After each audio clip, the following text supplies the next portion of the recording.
Forget New Year, New You. This season is about slowing down, locking the doors, and cozying up at home with the one you really want to do nothing with. Your dog. After the holiday chaos, those quiet nights with a blanket, a podcast, and your pup feel like the reset you actually need. Ollie helps make those moments easier with fresh protein-packed meals made from real human-grade ingredients, so your dog can enjoy some quality comfort food too. Choose from 5 recipes and get a personalized plan for your dog's needs. Meals arrive perfectly proportioned with a scoop and storage container, so serving is fast and mess-free. And with Ollie's in-app on-demand health screenings, supporting your dog is easy, ensuring more cuddles for many years to come. Visit ollie.com/truecrime and use code TRUECRIME for 60% off your first box. It was Sunday, April 22nd, 2018, at about 3:20 a.m. 29-year-old Travis Reinking was sitting inside his beige Chevy Silverado in the parking lot of a Waffle House. The restaurant was located in the Antioch neighborhood of Nashville, Tennessee. Travis watched as hungry patrons entered the restaurant and others stood outside talking. Lying beside him in the passenger seat was a loaded AR-15 rifle. At 3:25 a.m., Travis exited his vehicle, gun in hand, wearing nothing but a jacket. He raised his gun and opened fire on the Waffle House. The glass shattered as diners looked around in shock and panic. Employees hid behind the service counter, while other customers fled towards the bathrooms for safety. Outside, 2 people were fatally shot before Travis made his way into the restaurant. 20-year-old Joe Perez Jr. and Waffle House employee, 29-year-old Torian Sanderlin. Firing over 24 bullets, 2 other patrons were fatally shot inside. 23-year-old Aquila Da Silva and 21-year-old Diebony Groves. 4 other patrons were injured. Security footage shows Travis naked from the waist down as he enters the building. As he begins scanning the restaurant in search of more victims, something miraculous happens. James Shaw Jr., with a bullet graze on his elbow, had made his way towards the restrooms to seek shelter. He was carefully watching the gunman move into the diner. And as Travis pauses for a few seconds, James then jumps into action, rushing him to disarm him.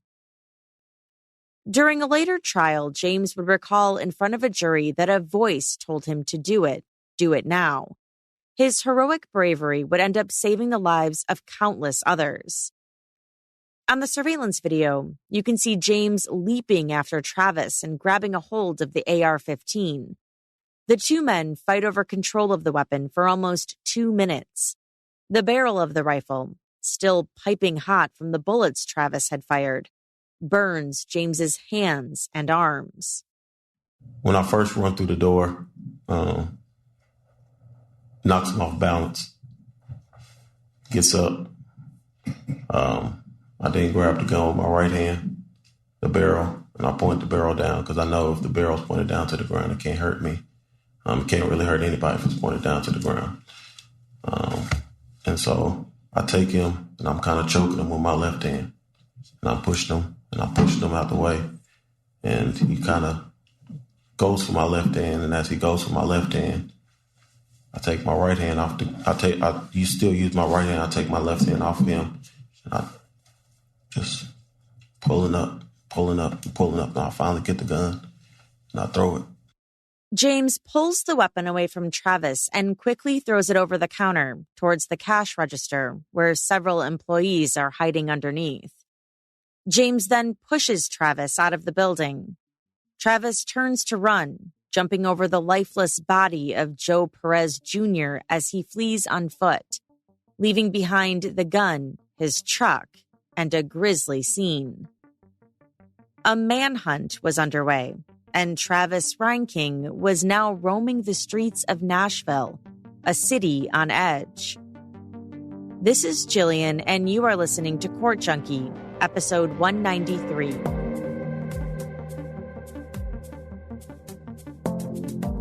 Travis Jeffrey Reinking was from Morton, Illinois, a small village located in Tazewell County. Travis was known amongst the Tazewell County Sheriff's Department for having a series of delusional and erratic outbursts. The first of which came on May 27, 2016, when his parents called the emergency services number to report that their son believed singer Taylor Swift had been stalking him and hacking into his phone. Tazewell County deputies noted that, quote, Travis is hostile towards police and does not recognize police authority.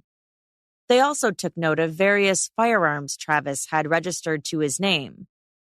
Travis believed everyone, including his own family and the police, are involved, the responding officer said in the report. Travis stated he did not want to hurt Taylor Swift or anyone else. He only wanted the harassment to stop. Travis claimed that Taylor Swift's harassment had begun just a few weeks prior, when she hacked into his Netflix account and asked him to meet her at a local Dairy Queen. He said he showed up to the location, but stated that Taylor ran away as soon as he arrived. Officers tried to persuade Travis to visit the hospital for a quick evaluation, but he refused. His parents noted that he had previously made comments about killing himself. And after 4 more officers arrived at the scene, Travis finally agreed to go. Then Travis left Tazewell County and landed a construction job in Salida, Colorado, in August of 2016. During his time as a crane operator for Rocky Mountain Crane, coworkers and bosses said he exhibited paranoia and delusion at times. During his employment from August 2016 to March of 2017, Travis confided in many coworkers that he had plans to marry Taylor Swift, telling them he had just purchased a $14,000 wedding ring for her. But at the same time, he claimed she was harassing, stalking, and sexually assaulting him. Travis would eventually leave Rocky Mountain Crane and Salida, Colorado, after his paranoia took control over his life. Believing that the police were following his every move, he packed up and left. His boss and co-owner of Rocky Mountain Crane, Ken Sustrich, would later phone Travis's father, Jeffrey, to express concerns over his mental health. Jeffrey reassured him that he was fully aware of Travis's mental health issues and was working on repairing their strained relationship in order to help. A former co-worker of Travis's, John Turley, told the Tennessean that he was very close with Travis. He noted that Travis was more of a loner who was invested in video games. He said Travis on numerous occasions went over to John's home, either after work or even for holidays, to spend time with his family. John said Travis never exhibited any signs of being violent and even played with John's kids on occasion.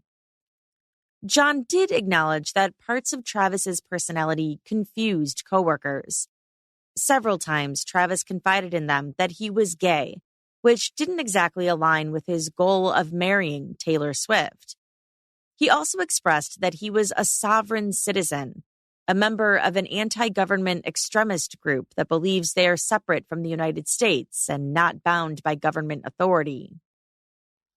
When Travis quit his crane operating job, he told John he was headed home to Illinois. But before he left Salida, Colorado, Travis's delusions would send him into another frenzy. In March 2017, he would call 911 to report that Taylor Swift had once again been harassing him around town, and he believed this time that the police were in on it too. 911 emergency. Yeah, I need to report something, and every time I go to the sheriff's office, it's closed. Okay, what do you need to report? I have somebody stalking me around town, and I do not appreciate it. I want it to stop. And no one seems to take me seriously when I say that. Okay, and who is it that's stalking you? Taylor Swift. Okay. And what is she doing that you say she's stalking you? Yeah, I mean, everywhere I go, like, they're stalking on the internet, they're stalking me, like, in person, everywhere I go. I'm pretty sure, like, the police here are involved in it. And, like, I want it to stop. It's stupid. No one has the right to do that to me. He agreed to meet with officers to discuss the situation. By summer of 2017, Travis was back in Illinois, living in the apartment above the crane business his father owned, J&J Cranes, in the city of Tremont. Once again, he would pop up on the police's radar. On June 16, 2017, police records state he threatened one of his father's employees. On that morning, Travis emerged from the apartment and went down to the offices below, brandishing an AR-15 rifle while wearing a pink dress. He shouted at one employee, "Is this what you fucking want?" The worker said Travis threw the rifle into his car and drove away. Police were then called to the local swimming pool. Travis had left his father's offices and drove down the street and was now swimming in his underwear. The police report states that he got out of the pool and approached the lifeguards. He began shouting at them that he was indeed a man and proceeded to flash his genitals at them. Travis never took his gun out of his car during this, and no bystander wanted to press charges. So the police wrote down what happened in a report to show the state of mind Travis was in, but nothing would come of it. Investigators later called Travis's parents to discuss the incident, both of whom were out of town. His father, Jeffrey Reinking, noted that in the past he had taken 3 guns from Travis and locked them away when he knew his mental health issues were at their height. The officer advised him to do the same as soon as he returned home, and Jeffrey agreed. This is where the story should have ended. Travis gets his guns taken away and gets the vital mental help he needs. But unfortunately, the delusions would continue, and his father would give Travis's guns back to him. And then one day in July 2017, all the issues would come to a head once again. This time on the steps of the White House.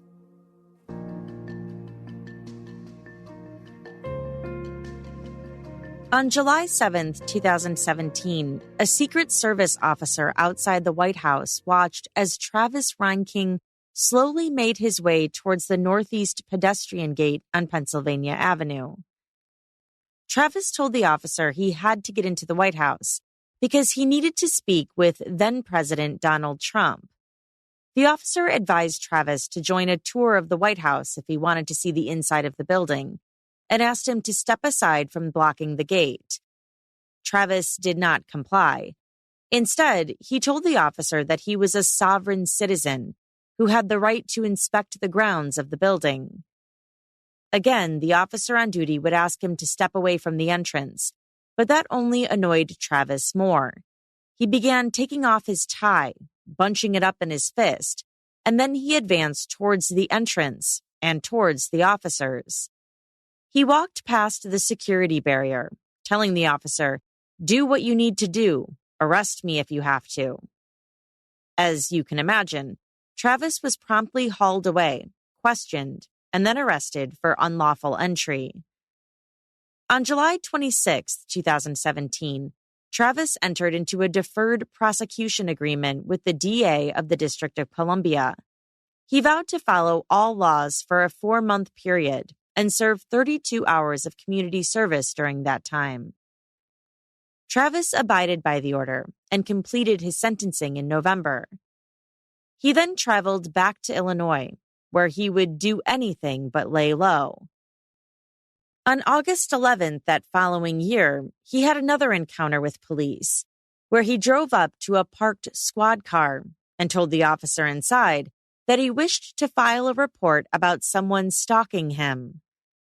Travis claimed that people were tapping his phone and computer, and outside his home he had witnessed people barking like dogs. He told the officer that all the issues began once he started writing letters to Taylor Swift.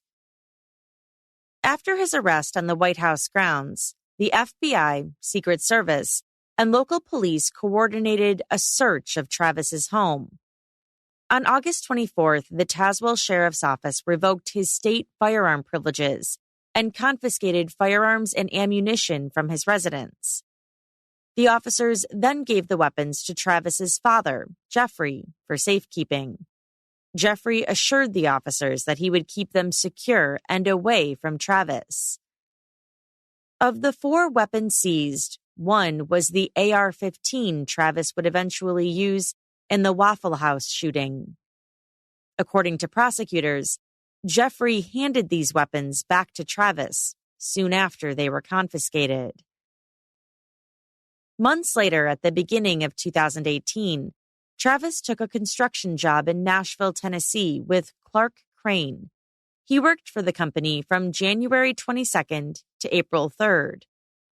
His behavior appeared normal during the interview process and during the beginning of his employment, but coworkers soon began to express concern to the company's president, Clark Elliott. According to them, Travis appeared paranoid that people were after him and repeatedly expressed these worries to his colleagues. It eventually got to the point where Travis claimed that people within the company were after him too, and Clark Elliott then asked that he be fired. Travis obtained another job in construction at a company called Craneworks later that month. He would work one day, Monday, April 16th, and then never return. Almost a week later, Travis parked his vehicle outside the Waffle House in Antioch and waited for 5 minutes before shooting off over 24 bullets, killing 4 people and injuring 4 others. During those early months of 2018, Travis's parents had become very concerned for him and for his well-being. Jeffrey Reinking sent various text messages to his son, trying to check in. All of them went unread. "Mom and I are wondering if everything is okay. We haven't heard from you, and we're getting concerned," Jeffrey wrote. He texted again a few days later.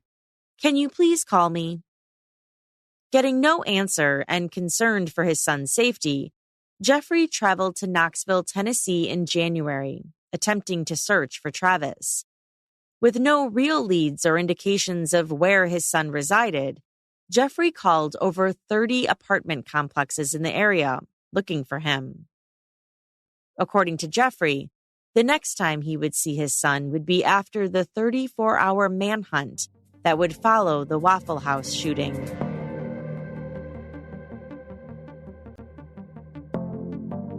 On the morning of April 22nd, 2018, after James Shaw Jr. bravely disarmed Travis Reinking, Travis took off on foot. Police were dispatched to the scene, and by the time they arrived, he was long gone. When the first calls to 911 came in, the caller was on a cell phone and couldn't tell the dispatcher the address of the Waffle House. This was later proven to be the girlfriend of Aquila De Silva, Shantia Wagoner. She said during the trial that she had called 911 for help. She grew extremely frustrated as she was laying there in pain when the dispatcher kept asking for the address to the restaurant, which she didn't know.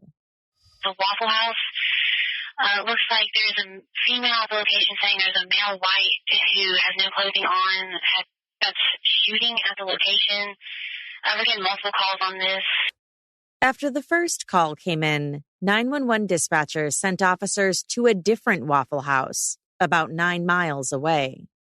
And we're being advised that this is not the Waffle House at 816, that it's going to be the one at 3571 Murfreesboro Pike.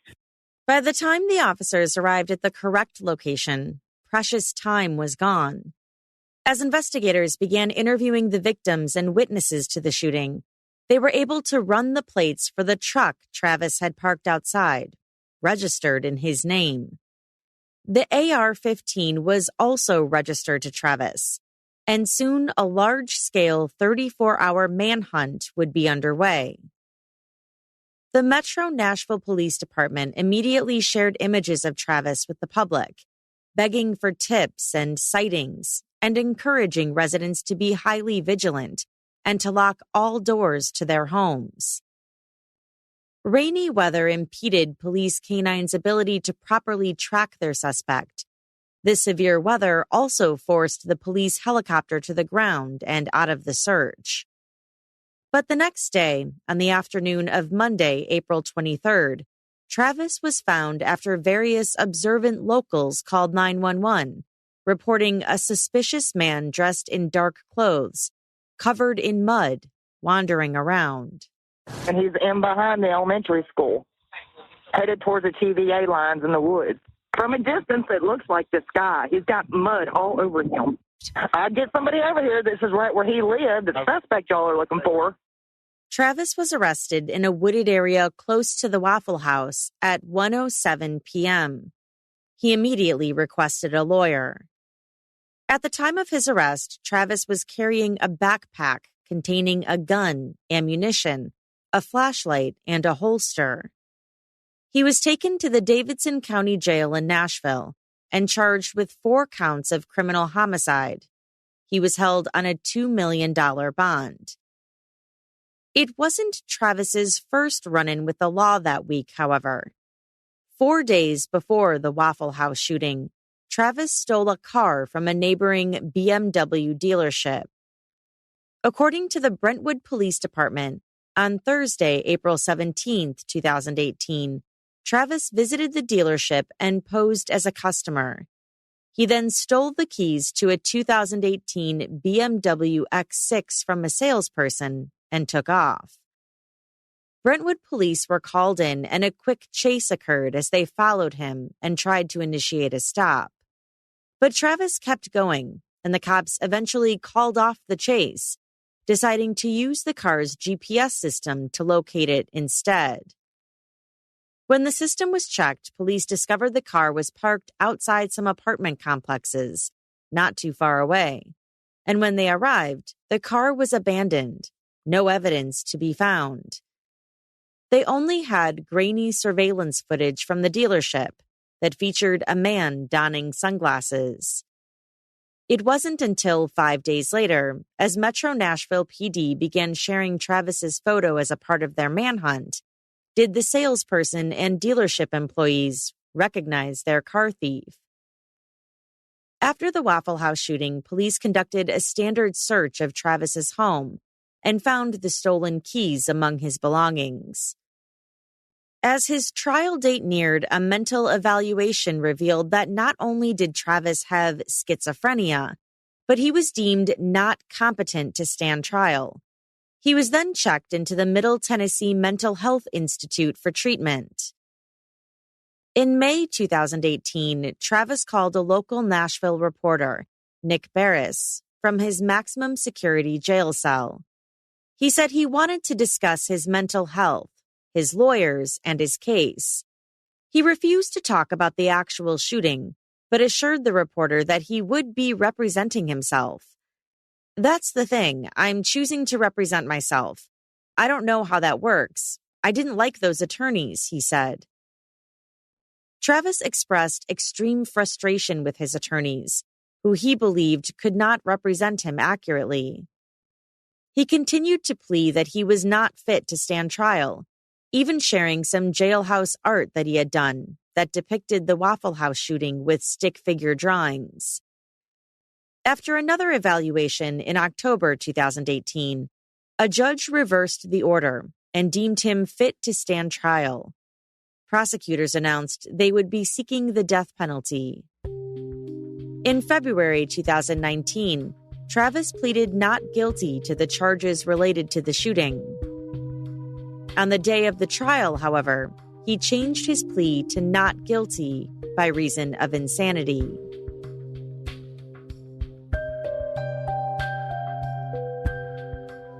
According to the prosecution, Travis Reinking made choices the night of the shooting. Is that Travis Reinking made a choice. He made several choices that led to the shooting. He decided what time to go. He went on a Saturday night at 3:20 a.m. to a Waffle House. when it would be at its busiest.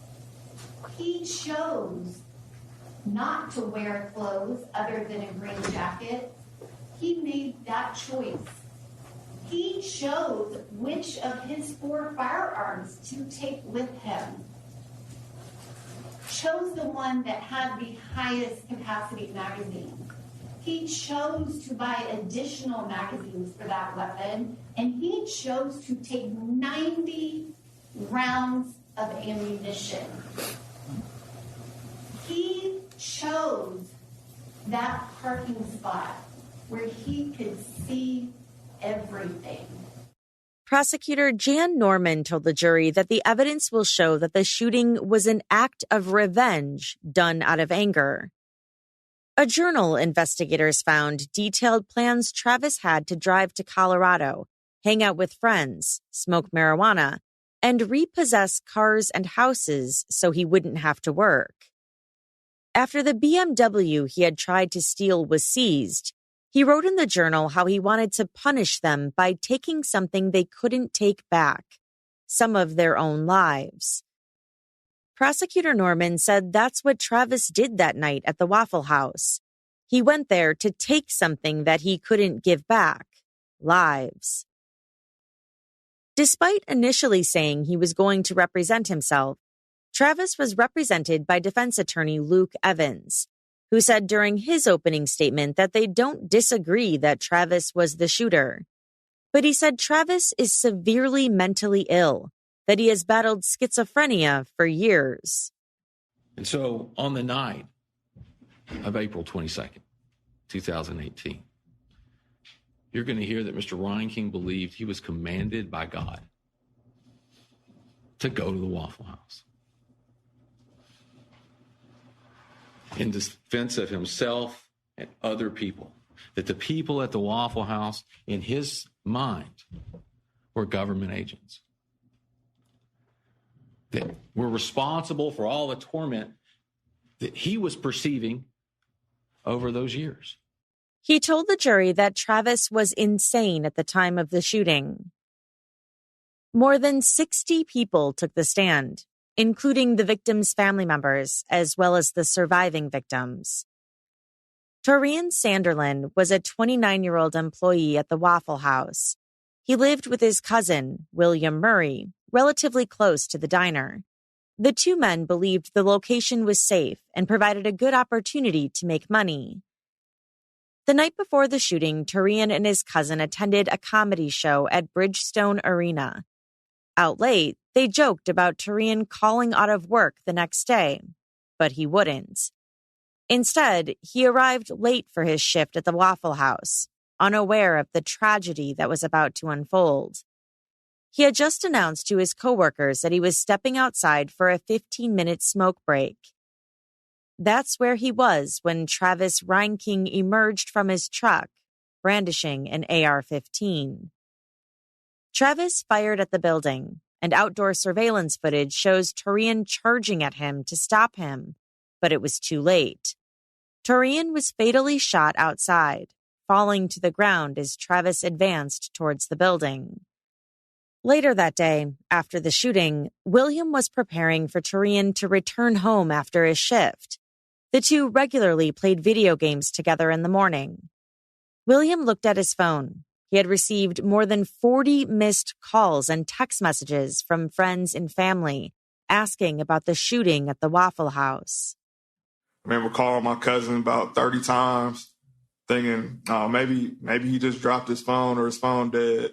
Then I turn on the news and I start seeing it and processing all the stuff that's happening. And then I'm thinking to myself, well, shoot.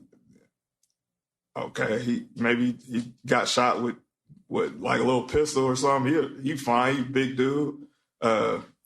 Shoot, I just need to find where he at. So I'm processing that. But at the same time, I'm seeing the news and they're slowly getting updates and seeing what type of gun was used. And then in my head, I'm going a whole different direction. And then I end up heading to Waffle House that day. When he arrived, police units were all over. He passed through the yellow crime scene tape on a mission to find his cousin. Then he saw a body on the ground outside. And then I think one of the girls from Waffle House came up to me saying he didn't make it. Tarian's family described him as a very happy and quiet person. He loved animals, his dog Rocco, and loved his work. He dreamed of one day opening a restaurant of his own. 20-year-old Joe Perez Jr. was outside the Waffle House, too, that morning. He had recently moved from Texas to Nashville to help his brother Christian build a new business. He was close to all of his family, and his mother and father also planned to move out to Nashville in the coming months. He had stopped at the Waffle House after getting a flat tire. He, too, was gunned down. His family has been left in shambles since his passing. During the trial, Joe's mother was handed a picture of her son while on the stand. She broke down in tears. On the day that the incident, my mother called me to inform me that Joey hadn't made it home. And she had witnessed something on the TV, and she was worried, and she wanted me to call Joey because Joey always answered me. I called, he didn't answer. I didn't get anything, and then I asked my mother to wake up my son and tell my son to go to his cousin's house. But I ended up pinging Joey's phone, and it pinged at the Waffle House. Since Joe's passing, his brother Christian closed his business and moved back home to Texas, while another brother has dedicated his life to saving others and is working to become a paramedic. His mother has been hospitalized several times since the shooting to receive mental health treatment. 23-year-old Aquila Da Silva was the third victim in the shooting. He was passionate about music and was pursuing a career in musical engineering at Middle Tennessee State University. Aquila was sitting inside the restaurant alongside his girlfriend, Shantia Wagner, and his brother. The group had stopped by the Waffle House after a night out. They were hungry, and it was the only place open at 3 a.m. Shantia had originally protested going inside, asking Aquila to order food for her instead. He insisted she go because he knew she was picky and wanted her to choose something to eat herself. Shantia agreed, and the couple made their way inside. Shantia said the diner was very loud, and it was hard to focus on everything going on. A loud pop was then heard as glass sprayed inside. In court, Shantia used a walking cane to get to the witness stand. She then described for the jury crawling on the floor, looking for safety alongside Aquila. What did you do as you got on the floor? Just began crawling. We weren't really paying attention to our surroundings. We just knew that we had to move. Did you hear any more gunshots as you were on the floor? Yes. The gunshots just kept coming, and I was just wondering when they were going to stop. Shantia suffered a gunshot wound to the leg. The bullet nearly severed her entire leg, which made it difficult for her to keep crawling towards Aquila, who was no longer moving. Aquila was fatally shot inside the restaurant while crawling on the floor. When first responders arrived, they took him immediately, which left Shantia begging for answers about her boyfriend's condition. And then I just kept asking them about Aquila and where he was going, and they just kept telling me to, focus on me right now. And so, as you were experiencing the worst pain of your life, did you get to share any final words with Aquila? Right before they carried him away, I just told him I love you if I don't get to say it again. Was he able to say anything back to you? No. Aquila later died of multiple gunshot wounds. During the trial, Aquila's mother spoke about the grief surrounding the death of her beloved son. She said, "Every morning I wake up with the same thought. My baby is gone. I didn't lose my son, Aquila. He was taken from me, taken from my family, ripped from us. On the morning of the shooting, she woke up to discover that neither of her boys had returned from their night out. She calls her other son, who told her about the shooting. She wasted no time, grabbed her car keys, and drove down to the Waffle House herself to get answers.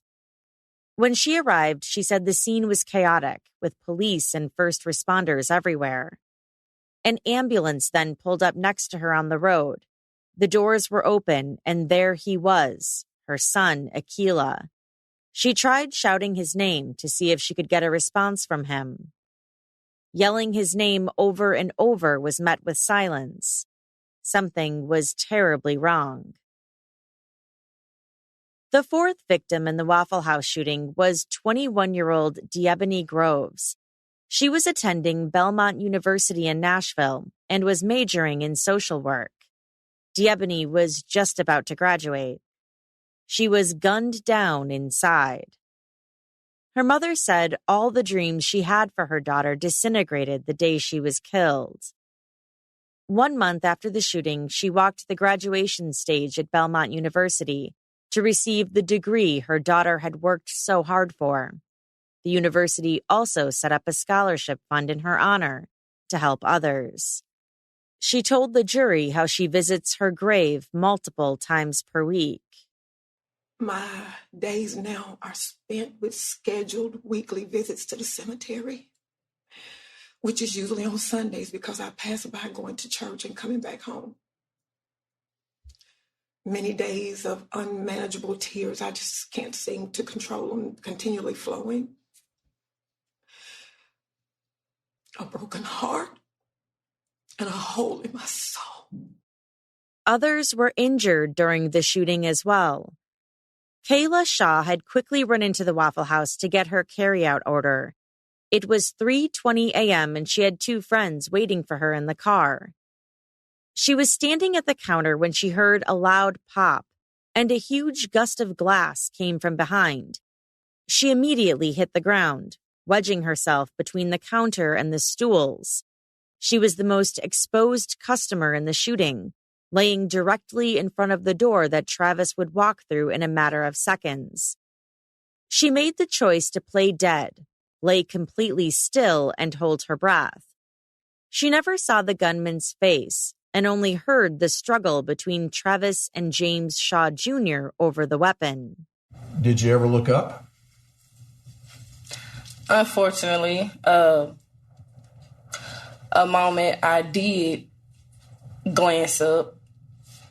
I seen Mr. Ryan King's puny scrotum in that moment because unfortunately he was unclothed, just a jacket.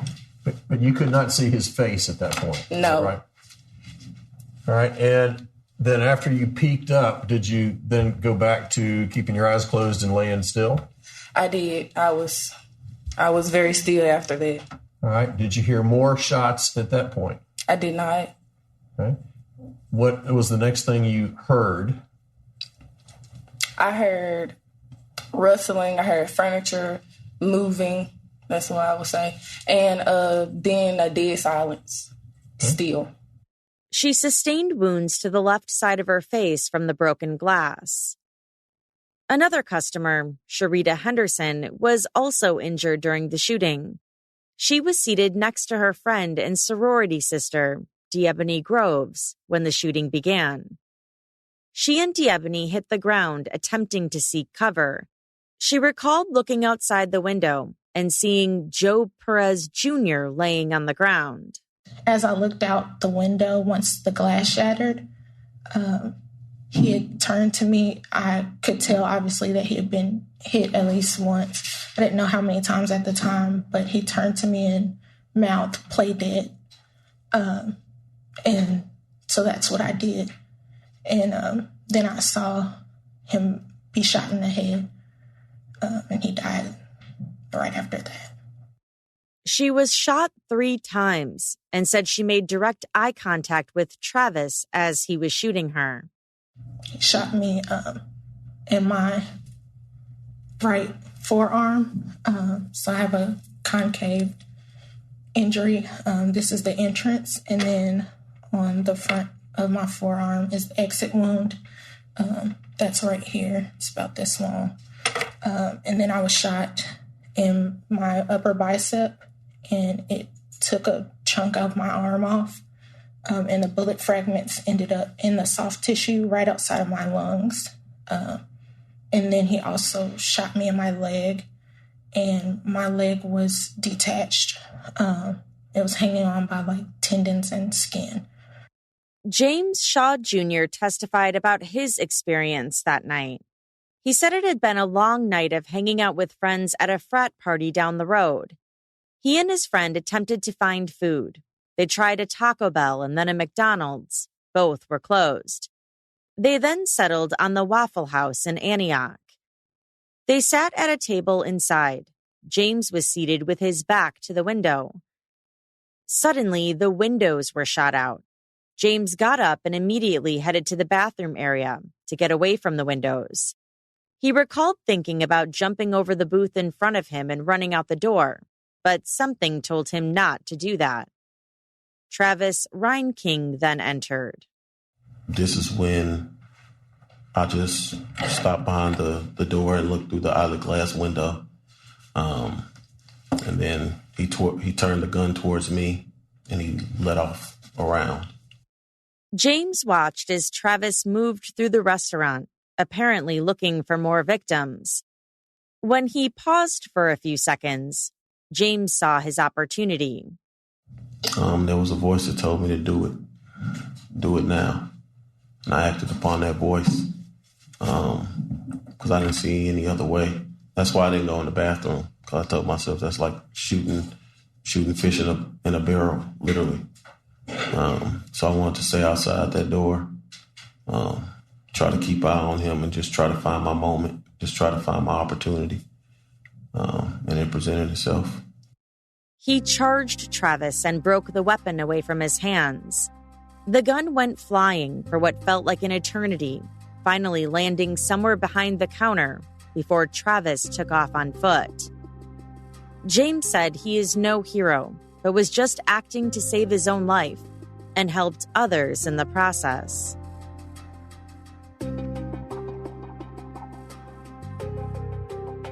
Travis's defense was that he was not guilty by reason of insanity.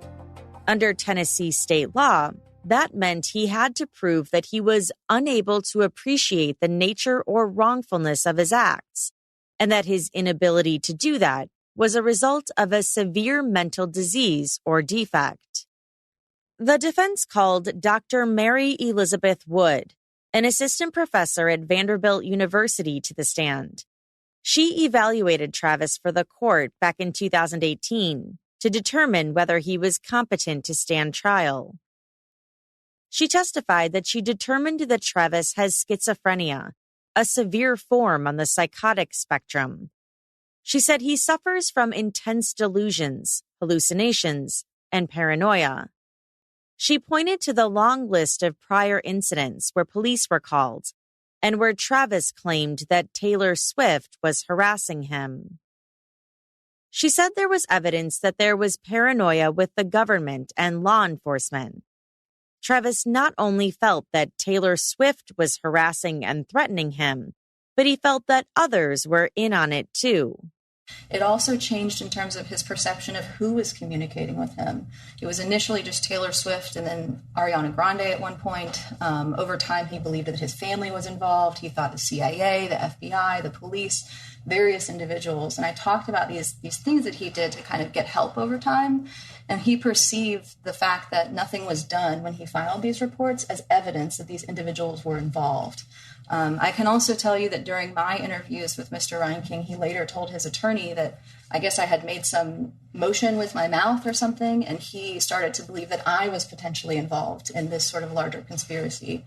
And so I think that's really characteristic of Mr. Reinking. Is in the beginning it was relatively benign, it was friendly, it was this relationship, but over time it grew increasingly threatening, it was increasingly harassing communication. Mr. Reinking at different times said that they were trying to bait him into breaking the law. They were trying to bait him into killing himself. They were breaking into his home. They were hacking into his computer. And he wasn't sure sort of what was going to happen next, and ultimately sort of culminated with what happened. She was asked about his mental state at the time of the shooting. Do you have an opinion as to whether Mr. Reinking was able to understand what he was doing, or to understand that what he was doing was wrong? I do have an opinion. Question. All right. Do you have an opinion as to whether Mr. Reinking was able to understand that what he was doing was wrong on the incident at Waffle House on April 22nd, 2018? I do have an opinion about that. What is your opinion about that? That he did not appreciate what he was doing was wrong. She said over time, Travis grew increasingly fearful that certain things were happening to him. At one point, he made a video saying that someone came into his apartment one night and drugged and sexually assaulted him. He described people breaking into his home and was concerned about what they were going to do next. She said after Travis stole the BMW and the police didn't arrest him, that fit with his line of thinking. He had asked them for help and they wouldn't help him. He had stolen a vehicle and they wouldn't arrest him. The night of the incident, Mr. Reinking said that he arrived home and he found evidence in his apartment that had been broken into. He said that there was an unusual smell that's not normally there. There were things that were missing, and I believe a door was closed when it's normally opened. At that moment, Mr. Reinking explained that he was incredibly fearful and terrified. He said, at that point, I felt like their behavior had become increasingly erratic and unpredictable. I didn't know what they were going to do next. She said Travis told her it was a life or death situation and that he didn't know what to do in order to be safe. Mr. Reinking described that he had a thought in his mind about, well, I guess I should take something from them that they can't take back. And so I had mentioned repossessing the BMW. He had described sort of walking out on a tab a couple days before, and that was sort of in line with his belief that he was invisible. It didn't matter what he did. Mr. Reinking then prayed at that point to God about what should I do. He has described that in that moment he received, at times he described it as a voice, at other times a command from God that was very specific and it was very directive. And this directed command from God was to take his jacket, the jacket he was wearing, take the gun, and go to Waffle House and shoot 3 people. She said he was terrified and unsettled about what God had told him to do. As far as malingering or faking or exaggerating symptoms for external gain, she said she didn't believe he was doing that with her. There was no evidence during my conversation with him that he was exaggerating anything. In fact, if anything, he was kind of guarded about talking about some of these symptoms at times, which is inconsistent with someone who's trying to fake or exaggerate symptoms. The other thing that we're considering when we're looking at malingering is we're looking at the degree of consistency or convergence of information over time. So as I mentioned before, I'm not just considering what Mr. Reinking told me. In fact, Mr. Reinking's account in this journal is a piece of information, but ultimately it needs to fit within the larger puzzle of information that I get from other sources. Now, the consistency of that information, his cooperation, his level of guardedness, and his presentation and how that kind of fit in with the larger picture suggests to me that malingering was not an issue in this case.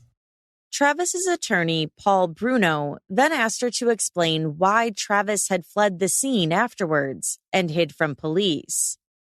So I think I want to point out, I'm glad you brought this up. When we're looking at evaluating someone's mental state at the time of an incident and whether or not they appreciated the wrongfulness, oftentimes information that's used to support that they appreciated the wrongfulness is attempts to evade detection, to avoid or conceal evidence, to flee the scene, all of which suggests that someone at that point in time appreciated that what they were doing was wrong because there was some reason for which they should be fleeing. I would note, however, in this case, is you really have to consider Mr. Reinking's actions within the context of what we know of how he understood the world at that time. Mr. Reinking, there's significant evidence to suggest and continue to suggest that Mr. Reinking believed that he was in danger, and he was in danger at the hands of police, the CIA and the FBI.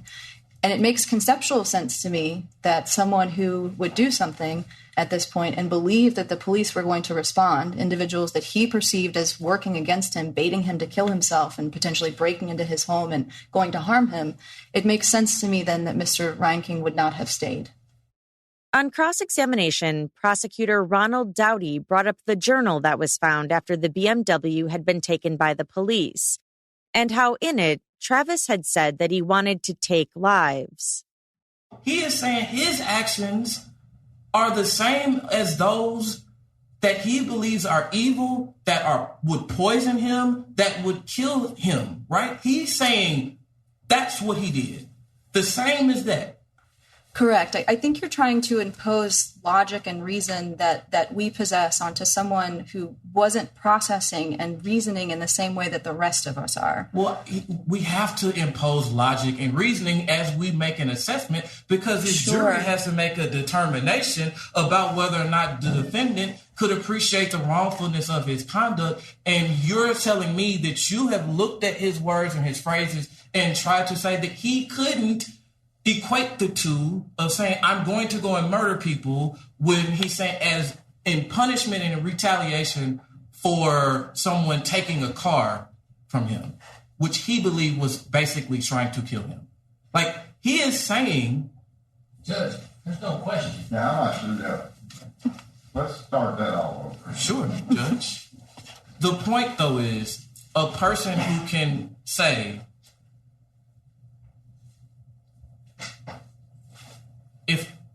if I am being harmed, I'm caused immense suffering because someone is doing something to me that is harming me. And I say, what I'm going to do in response is I'm going to harm someone else.